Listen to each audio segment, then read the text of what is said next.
Assalamualaikum warahmatullahi wabarakatuh. Selamat sore saudara. Hari ini Senin 25 Juli 2022. Jawa Barat hari ini kembali hadir menjumpai Anda dengan berbagai informasi seputar Jawa Barat. Di antaranya, Gubernur Jawa Barat berikan bantuan tunai Iron Man, heroik bantu korban kecelakaan.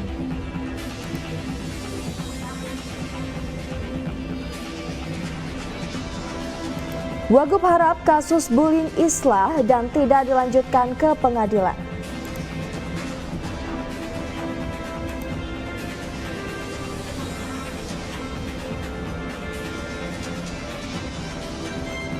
Kasus COVID-19 di Kota Bogor kembali meningkat dari jamaah haji.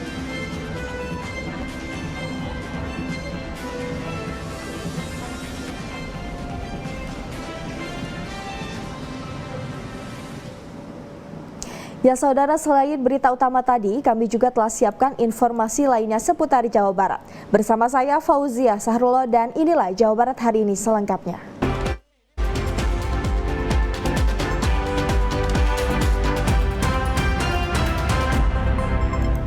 Baik saudara, kita awali informasi utama. Gubernur Jawa Barat Ridwan Kamil mendatangi kediaman korban kecelakaan maut yang melibatkan truk BBM PT Pertamina di CBD Cibubur. Ridwan Kamil juga memberikan uang tunai atas aksi heroik Kurwanto, pemegang berbaju Iron Man yang berani menolong korban saat banyak warga merekam.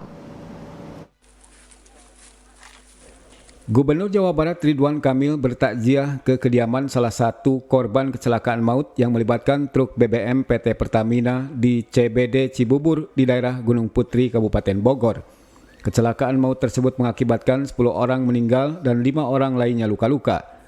Menurut Ridwan Kamil, kedatangannya ke kediaman korban untuk memberikan dukungan moral kepada keluarga korban yang ditinggalkan. Ridwan Kamil menyayangkan saat kejadian sebagian warga tidak ada yang menolong, justru banyak orang merekam untuk kebutuhan konten. Ada suami istri yang korban dari kecelakaan di perempatan itu, Cibubur, sehingga anak-anaknya menjadi yatim piatu. Nah, kemudian kita bantu dan mereka punya cita-cita sekolah, saya kasih beasiswa, yang minta laptop dan lain sebagainya, insya Allah diupayakan. Sementara itu, Kurwanto, pengamen berbaju Iron Man, mengaku saat kecelakaan dirinya sedang mengamen di lampu merah. Sesaat terjadi insiden, Kurwanto langsung membantu korban yang terjepit motor tanpa rasa takut. Ia menyayangkan respon masyarakat yang lebih mementingkan merekam daripada menolong. Alhamdulillah saya diberikan uang berupa uang tunai senilai 5 juta rupiah. Saya lagi ngamen di situ, lihat orang tabrakan, langsung saya lari tolongin. Emang nggak ada yang menolongi sama sekali, Pak? Nggak ada itu, pada ngerekamin. Dalam kesempatan tersebut, Gubernur Ridwan Kamil memberikan bantuan kepada Ismawati bersama adiknya Siti Rahmawati, anak korban kecelakaan maut Ius Supratna dan Wani, serta memberikan bantuan kepada Kurwanto, pengamen berbaju Iron Man yang berani menolong korban kecelakaan. Dari Kota Bandung, Abi Aditya melaporkan. Wakil Gubernur Jawa Barat UU Ruzanul Ulum menemui keluarga korban perundungan anak yang meninggal dunia di Kabupaten Tasikmalaya. UU berharap kasus ini bisa diselesaikan secara islah dan tidak dilanjutkan ke meja hijau.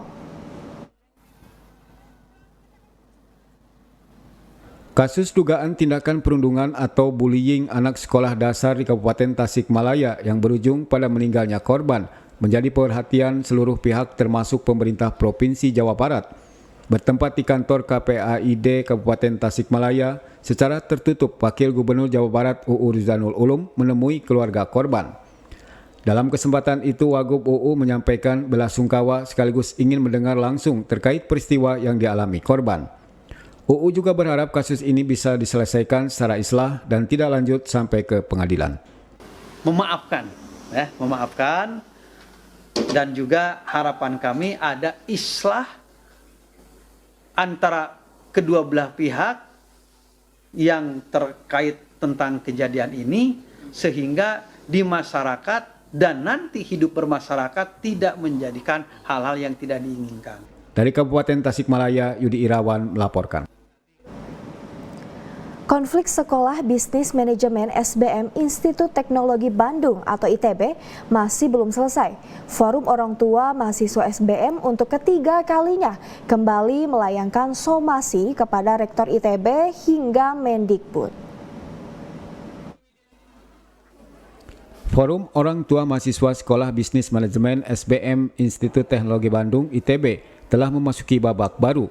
Tidak adanya perkembangan terkait pembelajaran, mahasiswa membuat para perwakilan orang tua mahasiswa melayangkan somasi ketiga kepada rektor. Permasalahan ini terjadi selama hampir 8 bulan dan berdampak pada menurunnya kualitas pendidikan dan standar kualitas fakultas SBM. Salah seorang perwakilan orang tua, Ali Nurdin, mengatakan ia bersama orang tua lainnya menuntut ITB segera menyelesaikan persoalan yang terjadi di SBM ITB dan meminta Mendikbud Ristek untuk membantu menyelesaikan hal ini. Dengan maksud untuk mengingatkan kepada pihak ITB, Majelis Wali Amanat maupun Menteri Pendidikan dan Kebudayaan, Ristek dan Teknologi, agar bisa secepatnya menyelesaikan permasalahan yang ada di SBM ITB. Perwakilan para orang tua mahasiswa ini memberi waktu kepada rektor bila sampai akhir Juli ini tak ada penjelasan mengenai permasalahan yang terjadi. Forum Orang Tua akan mengambil upaya hukum mengajukan gugatan ke Pengadilan Negeri Bandung. Demikian laporkan Arif Budi.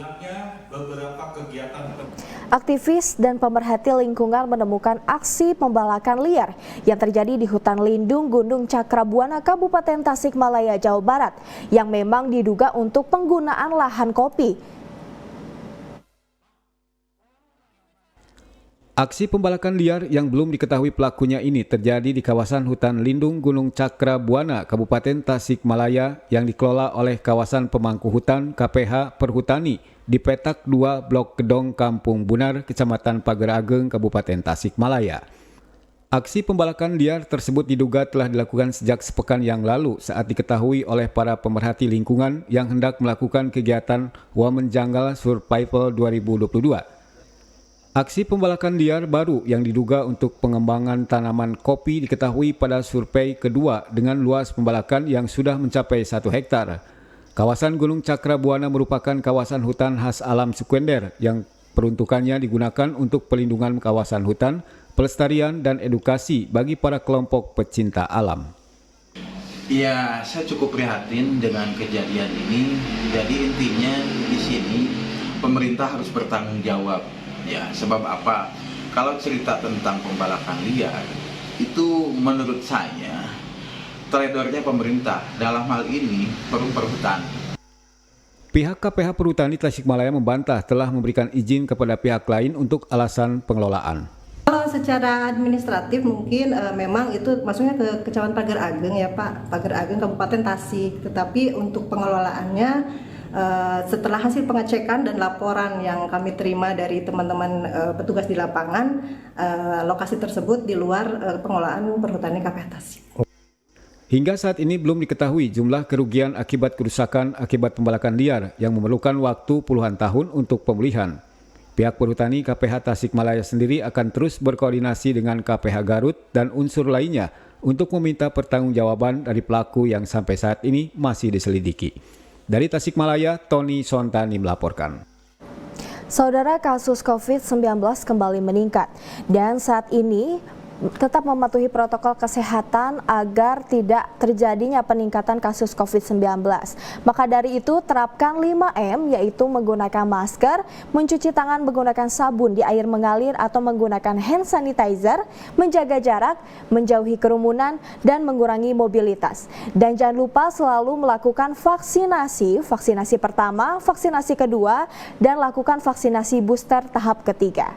Dan saudara, informasi lain akan kami sampaikan usai jeda mengenai COVID-19 para jemaah haji.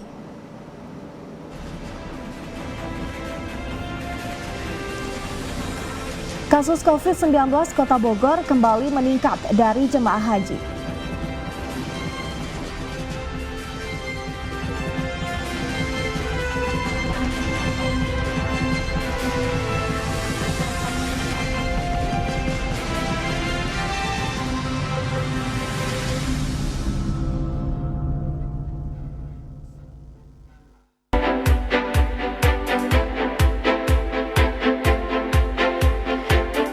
mengetahui persepsi pemirsa terhadap kualitas siaran dan program acara TVRI Jawa Barat.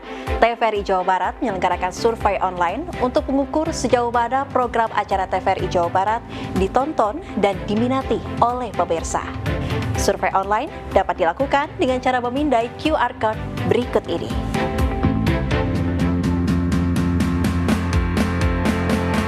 Atau Anda juga bisa mengakses melalui tautan di bawah ini. Dan QR Code juga bisa dipindai melalui layar televisi Anda di setiap siaran TVRI Jawa Barat.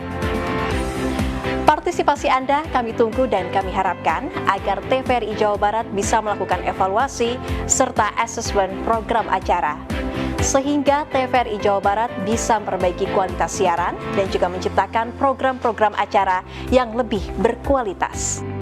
TVRI, Media Pemersatu Bangsa.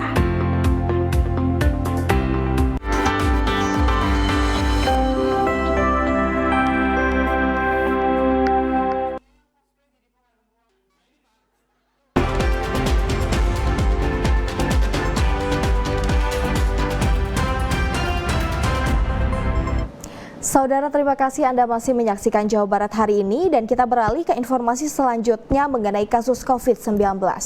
Pemerintah Kota Bogor mencatat angka kasus COVID-19 di Kota Hujan dalam kurun waktu 3 hari terakhir terus mengalami lonjakan. Selain dipicu karena pulangnya jamaah haji, pelonggaran protokol kesehatan juga membuat naiknya kasus tersebut. Mulai berpulangnya para jamaah haji usai menunaikan ibadah di Tanah Suci menjadi sorotan pemerintah Kota Bogor karena menjadi salah satu kontribusi penyumbang naiknya angka kasus COVID-19 dalam 3 hari terakhir. Tidak adanya aturan karantina di pemerintahan pusat membuat Pemkot hanya bisa mengimbau jamaah haji agar beristirahat dan tidak melakukan aktivitas berlebihan. Selain itu, pelonggaran protokol kesehatan juga menjadi faktor lainnya yang menyumbang angka kasus harian COVID-19 di Kota Bogor juga melonjak. Saat ini sebanyak 708 orang masih dinyatakan sakit. Bahkan pada Jumat kemarin, Dinkes setempat mendata ada penambahan kasus sebanyak 117 orang. Ya, memang ini kondisi yang sudah kita prediksi sebetulnya. Bahkan Menteri Kesehatan sudah juga memberikan warning ya sebelumnya bahwa puncak pandemi di gelombang ketiga kali ya. Ketiga atau keempat lah ya. Ini kisarannya di bulan Juli. Pemkot Bogor meminta kepada warganya supaya segera melakukan vaksin tahap ketiga. Sementara itu, meski terjadi peningkatan kasus, kondisi ini masih dianggap landai karena tingkat keterisian rumah sakit baru berkisar 6%. Dari Kota Bogor, Andi Firmansyah melaporkan. Para penjemput tetap bergembira dan menemui keluarganya yang pulang menunaikan ibadah haji meski ada sebagian jamaah haji asal Kabupaten Majalengka yang dinyatakan terkonfirmasi COVID-19. 5 jamaah haji asal Kabupaten Majalengka dinyatakan positif COVID-19 usai menunaikan ibadah haji di Tanah Suci. Terungkapnya para jamaah haji terpapar COVID-19 saat 410 jemaah kloter 11 mengikuti swab antigen yang dilaksanakan oleh Klinik Kesehatan Pelabuhan KKP Embarkasi Pondok Gede Bekasi Sabtu 23 Juli kemarin. Para penjemput jamaah haji kloter 11 asal Kabupaten Majalengka terbagi di 2 lokasi berbeda, yakni Desa Heuleut Kecamatan Kadipaten dan Cigasong Kecamatan Cigasong.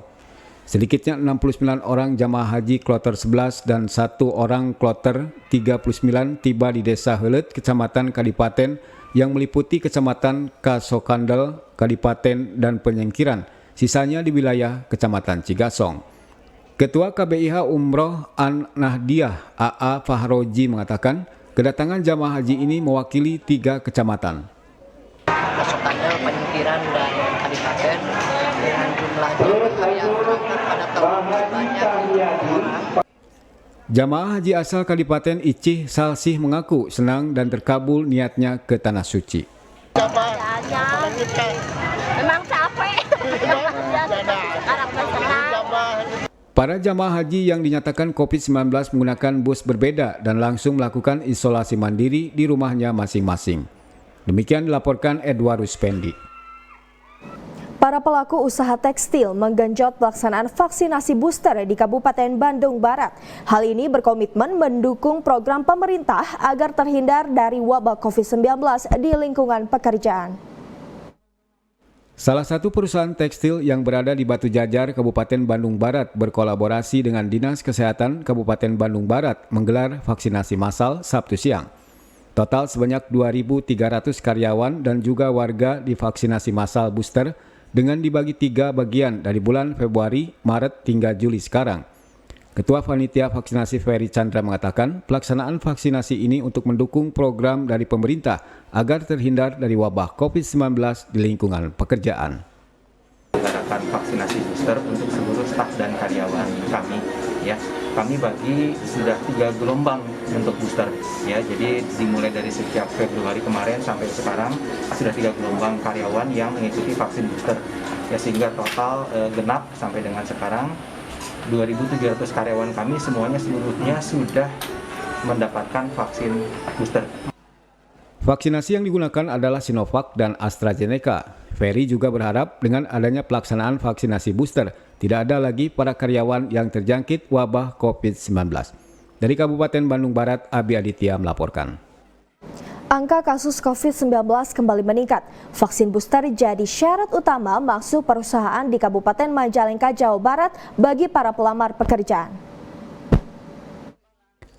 Upaya memutus mata rantai wabah virus corona di Kabupaten Majalengka, pemerintah daerah mengambil langkah dengan cara memberikan surat edaran ke seluruh dinas serta himbauan kepada masyarakat untuk selalu waspada dan mematuhi protokol kesehatan. Secara nasional, angka kasus COVID-19 mengalami kenaikan. Untuk mencegah terjadinya angka terkonfirmasi di Kabupaten Majalengka, vaksin booster menjadi syarat utama melakukan mobilisasi, diantaranya untuk masuk kerja di berbagai perusahaan yang ada di Kabupaten Majalengka. Masyarakat yang ingin bekerja di perusahaan atau pabrik pun mendatangi puskesmas untuk mendapatkan vaksin booster. Karena tidak sedikit yang ingin masuk kerja ditolak karena belum mendapatkan vaksin tahap 3 ini. Bupati Majalengka pun mengimbau seluruh puskesmas agar segera menuntaskan vaksinasi, terutama kepada warga lansia. Bupati Majalengka Karna Sobahi membenarkan ada tren kenaikan COVID-19. Secara nasional ada tren naik kasus COVID itu. Oleh karena itu dari Kemenkes Mendagri kita sudah menerima edaran agar segera kembali mengingatkan masyarakat untuk waspada dengan pandemi ini, ya, karena sesuatu yang sulit diprediksi, yang namanya penyakit, yang namanya wabah itu akan mudah datang secara tiba-tiba. Langkah itu disampaikan Bupati Majalengka melalui program inovasi di setiap puskesmas dengan meningkatkan pelayanan pada masyarakat. Demikian laporkan Edbarus Pendi. Saudara, Jawa Barat hari ini kita jeda sejenak dengan informasi lain di antaranya. Pemkab Bandung luncurkan pinjaman dana bergulir.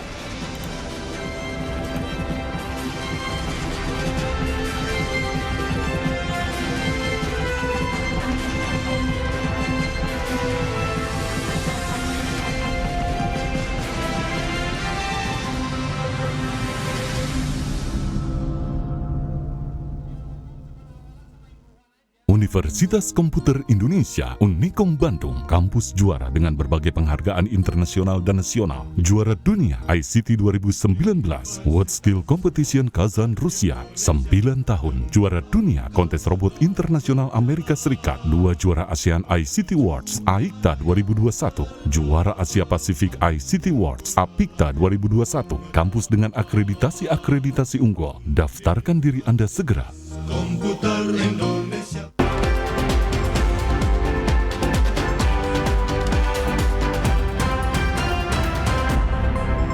Terima kasih saudara, Anda masih menyaksikan Jawa Barat hari ini yang dapat Anda akses melalui kanal YouTube kami, yaitu TVRI Jawa Barat atau melalui aplikasi TVRI Klik. Kita ke informasi selanjutnya saudara. Pemerintah Kabupaten Bandung luncurkan penyerahan modal non-permanen pinjaman dana bergulir dan pemberian subsidi bunga kepada masyarakat Kabupaten Bandung. Program penyerahan modal non-permanen ini diharapkan bisa menambah pelaku UMKM dan mengurangi angka pengangguran di Kabupaten Bandung.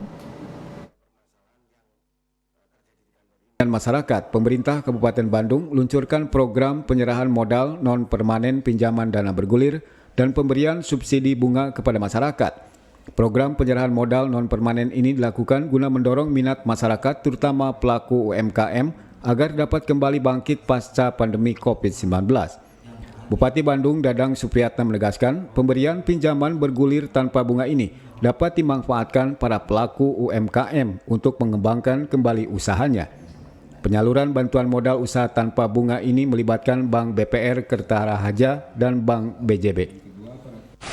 Pemda Kabupaten Bandung yang tentunya pada waktu saya sudah dilantik ini sudah berjalan ya.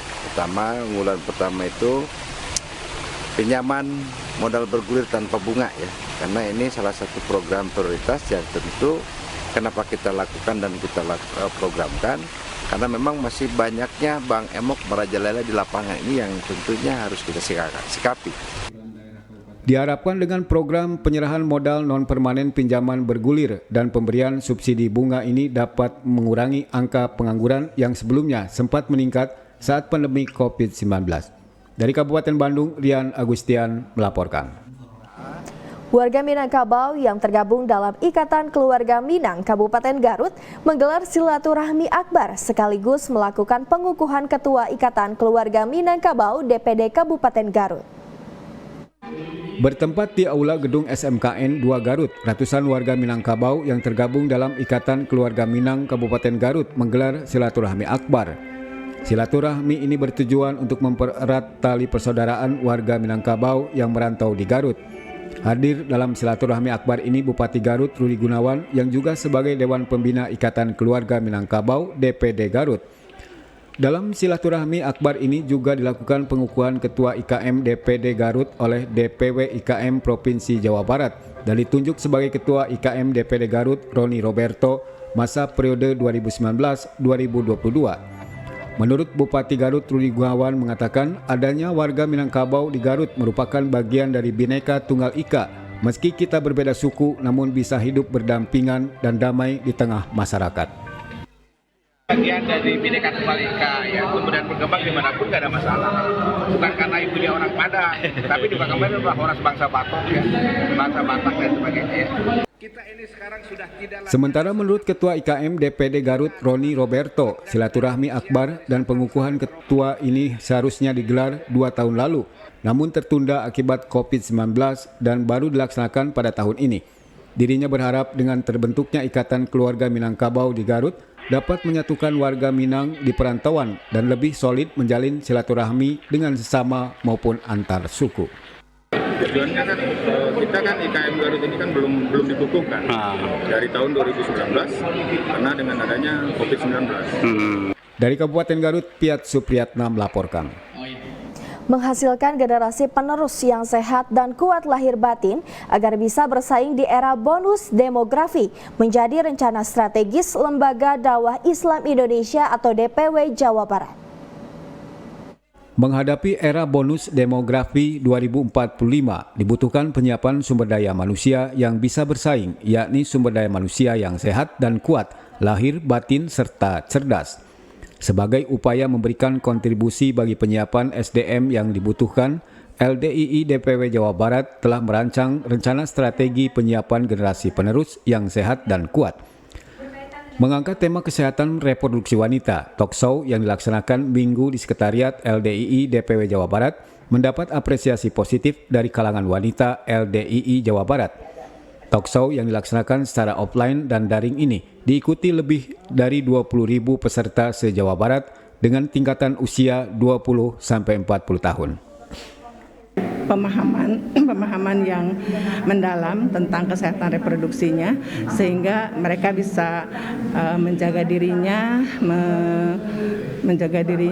merawat dirinya sehingga bisa kalau bilang dikatakan menghasilkan.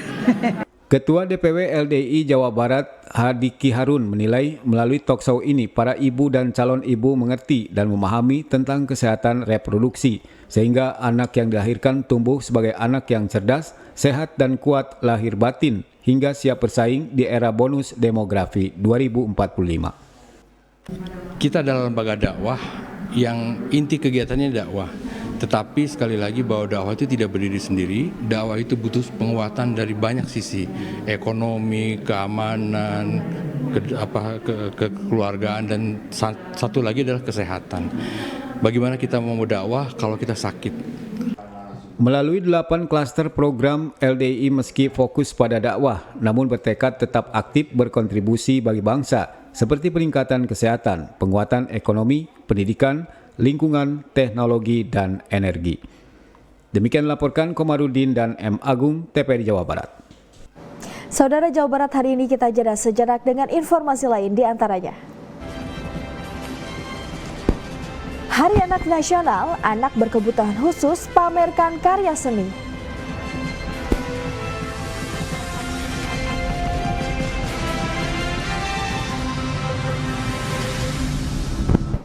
Terima kasih banyak saudara, kita lanjutkan Jawa Barat hari ini bersama saya Fauzia Sahrullah.